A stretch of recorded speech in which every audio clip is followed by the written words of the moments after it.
कभी आपने पैंट को सूखते हुए देखा है? माना कि ये किसी YouTube वीडियो जैसा मनोरंजक नहीं है, लेकिन ये एक एक्शन फिल्म जैसा है उन लोगों के लिए जिनमें दशकों तक किसी चीज को देखते रहने का धीरज है, इस उम्मीद में कि कुछ होगा। चलिए देखते हैं कि क्या आप में भी वो खूबियां हैं जो इन गजब के समर्पित लोगों में हैं, जो दशकों से इंतजार कर रहे हैं एक ऐसी अविश्वसनीय और अजीब घटना घटने का जो आपने कभी नहीं सुनी हो।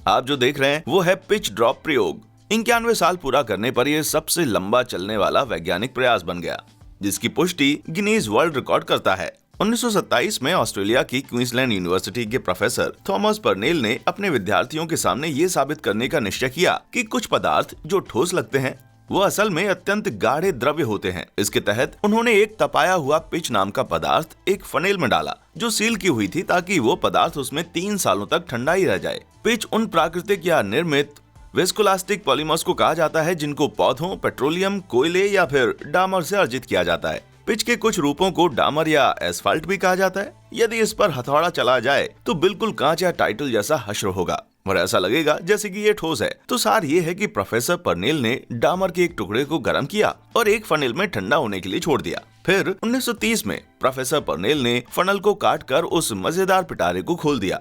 पिच को एक बड़े कांच के गुम्बद से ढककर प्रदर्शन के लिए रख दिया गया। उस द्रव्य से बूंदें बनने लगी। समस्या यह है कि हर बूंद नीचे टपकने के लिए 10 साल लेती है, लेकिन समर्पित लोगों का समूह तो बस लगा रहा इस दुनिया की सबसे मायावी घटना को अपनी आंखों से देखने के लिए। वातावरणीय कारणों से और उस बूंद की अति धीमी गति की वजह से प्रत्येक बूंद का सटीक समय पता लगाना बहुत कठिन है। इसलिए बूंद को टपककर नीचे रखे बीकर में गिरते हुए देखना शुरू से ही एक चुनौती रहा है। अलग अलग परिस्थितियों के कारण आज तक कोई भी इस घटना को होते हुए देख नहीं पाया है। कांच का गुम्बद एक कैबिनेट में प्रदर्शन के लिए क्वींसलैंड यूनिवर्सिटी की पर्नेल बिल्डिंग के कक्ष में रखा गया है।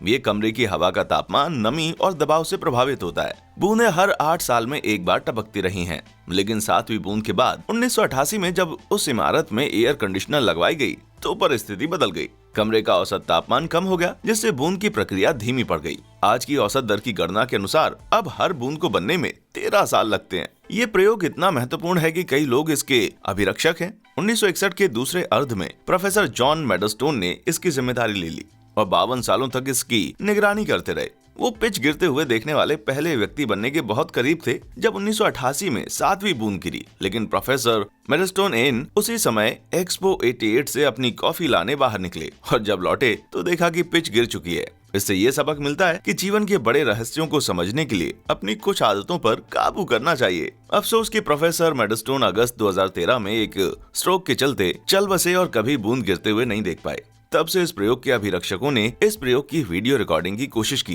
ताकि गिरते समय यदि कोई वहां पर ना हो तो ये कैमरे में कैद हो जाए। लेकिन जब नवंबर 2000 में 8वीं बूंद गिरी तो उपकरणों में कुछ गड़बड़ी हो गई और ये भी रिकॉर्ड नहीं हो सका। ये तो एकदम रहस्यमय होता जा रहा था। फिर 156 महीनों के बाद जब अप्रैल 2014 में 9वीं बूंद ने पिछली बूंद के अवशेष को छुआ, लेकिन पुराना मलबा साफ करने के लिए जब बीकरों को बदला जा रहा था तो बूंद बिखर गई, क्योंकि इसके वर्तमान अभिरक्षक प्रोफेसर एंड्रयू व्हाइट जब कांच के जार को हटा रहे थे तब टेबल हिल गई। हालांकि प्रयोग अब भी जारी है, क्योंकि अनुमान है कि अगली बूंद 2020 से 2030 के बीच कभी भी गिर सकती है।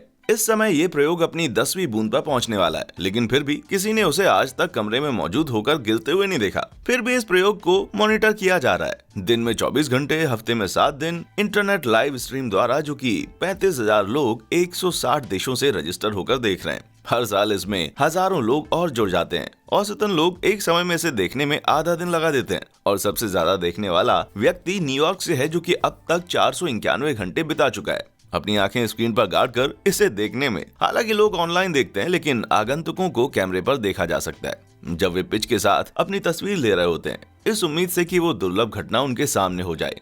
ये कब गिरेगी, इस पर सट्टा भी आप लगा सकते हैं। एक ऑस्ट्रेलियाई स्पोर्ट्स बेटिंग कंपनी ने अपनी वेबसाइट पर इसके गिरने के समय को लेकर सट्टे का भाव भी निर्धारित कर दिया है। इसलिए अब आप इतिहास की सबसे नीरस घटना से भी कुछ पैसे कमा सकते हैं। यदि आप में इसको टकटकी लगाकर लगातार देखते रहने का धीरज नहीं है तो आप इसके 2 साल के टाइम लैप्स वीडियो को देखकर ही अंदाजा लगा सकते हैं पिच कितनी दर्दनाक धीमी गति से खिसकती है। हालांकि क्वींसलैंड ऑस्ट्रेलिया का पिच ड्रॉप प्रयोग ऐसा सबसे पुराना है जिसमें कभी किसी ने बूंद को गिरते हुए नहीं देखा। ऐसा ही एक दूसरा प्रयोग है आयरलैंड के डबलिन स्थित ट्रिनिटी कॉलेज में भी चल रहा है, जहां आखिरकार 69 वर्ष बाद पिच को टपकते हुए वीडियो में कैद कर लिया गया। ये 13 जुलाई 2013 को शाम 5 बजे हुआ था। आज तक की कैमरे में कैद की जाने वाली या देखे जाने वाली ये इकलौती पिच ड्रॉप है। नतीजों से ये निष्कर्ष निकला कि पिच का गाढ़ापन या विस्कोसिटी शहद से 20 लाख गुना ज्यादा है और पानी से 2 करोड़ गुना ज्यादा। तो ये चाहे जितना भी स्वादिष्ट दिखे, कभी डामर को पीजिए मत। पिच ड्रॉप के अलावा और भी कई प्रयोग लंबे समय से चल रहे हैं, जिनको अंजाम तक लाने की जरूरत है। 1840 में एक एक्सपेरिमेंटल विद्युत की घंटी बजना शुरू हुई और तब से बज रही है।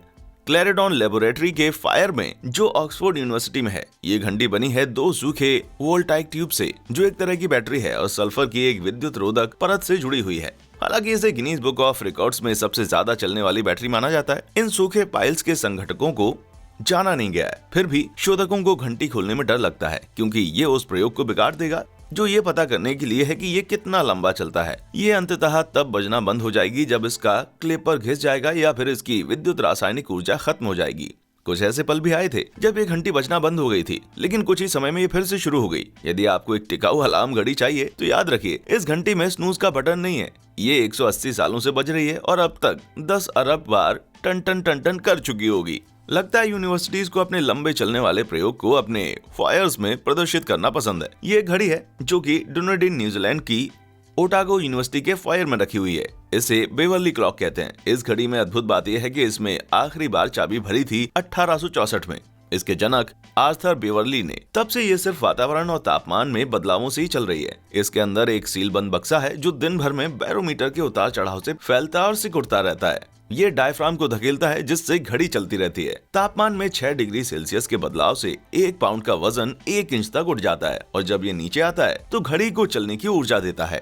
हालांकि बेवर्ली क्लॉक कई बार रुक भी चुकी है, सफाई के दौरान, मैकेनिकल गड़बड़ी के कारण या लंबे समय तक तापमान और दबाव में स्थिरता के कारण। लेकिन अनंत गतिमान उपकरण बनाने में कोई इससे ज्यादा करीब नहीं पहुंचा है, अर्थात ऐसी मशीन जो अपनी ऊर्जा खुद की बनाए और बिना किसी की मदद की चलती रहे। तो ये एक अविश्वसनीय नमूना है टेक्नोलॉजी का। लेकिन लंबे समय चलने वाले साइंस के प्रयोग केवल घड़ियों और काली बूंदों के रूप में नहीं होते हैं। ये हमें दुनिया का निरीक्षण करने में भी मदद करते हैं। उदाहरण के तौर पर वेसुवियस वेधशाला दुनिया का सबसे पुराना ज्वालामुखी ज्ञान का संस्थान है और ये 1841 से वेसुवियस पहाड़ को मॉनिटर कर रहा है और अगला विस्फोट होने का अनुमान लगा रहा है। माउंट वेसुवियस को सन 79 ईस्वी के प्रचंड विस्फोट के लिए जाना जाता है, जब इसने प्राचीन यूनानी शहर पोम्पेई को अपनी तपती हुई राख की मोटी चादर में दफन कर दिया था। ये एक सक्रिय ज्वालामुखी है जो अपने हजारों साल की जीवन काल में 50 से ज्यादा बार फट चुका है। निरीक्षण केंद्र पहले पहाड़ के करीब था, लेकिन फिर इसे नेपल्स में विस्थापित कर दिया गया। ये अभी तक कई विस्फोटों के बावजूद बचा हुआ है। आखिरी विस्फोट 1944 में हुआ था। शुगर है कि प्रस्फोटन पर निगरानी जारी है।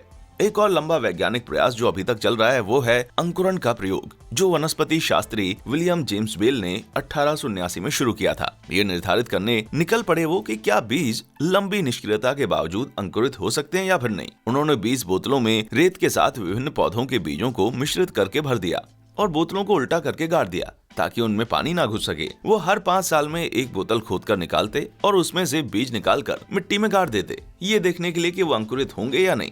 ये भविष्य में वैज्ञानिकों के लिए पूरा खाका छोड़ गए हैं। इस प्रयोग को जारी रखने के लिए बची हुई बोतलों को अब हर 20 साल में एक एक करके निकाला जाता है। सन 2000 में बोतलों में पाए गए 21 पौधों की प्रजाति में 2 अंकुरित हो गए। अगली बोतल 2020 में निकाली जानी है। ये प्रयोग सन 2100 में पूरा हो जाएगा, लेकिन मैं सारे नतीजे देखने के लिए इंतजार नहीं कर सकता। अगली है एक शोध जो शायद कभी खत्म ना हो और जो 1896 में शुरू हुई थी। अल्बामा में ऑबर्न यूनिवर्सिटी कैंपस के दक्षिण में स्थित 1 एकड़ के प्लॉट पर ऐतिहासिक जगहों के राष्ट्रीय रजिस्टर में इस पुराने चक्रीकरण प्रयोग के नाम से सूचित किया गया है।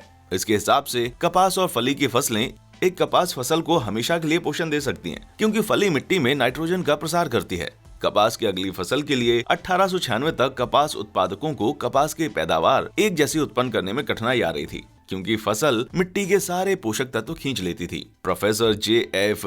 डुगर द्वारा शुरू किए गए इस प्रयोग से हमें अब पता चला है कि कपास को फली के साथ उगाने से मिट्टी उपजाऊ बनती है और कपास लगातार अच्छी उपज देती है।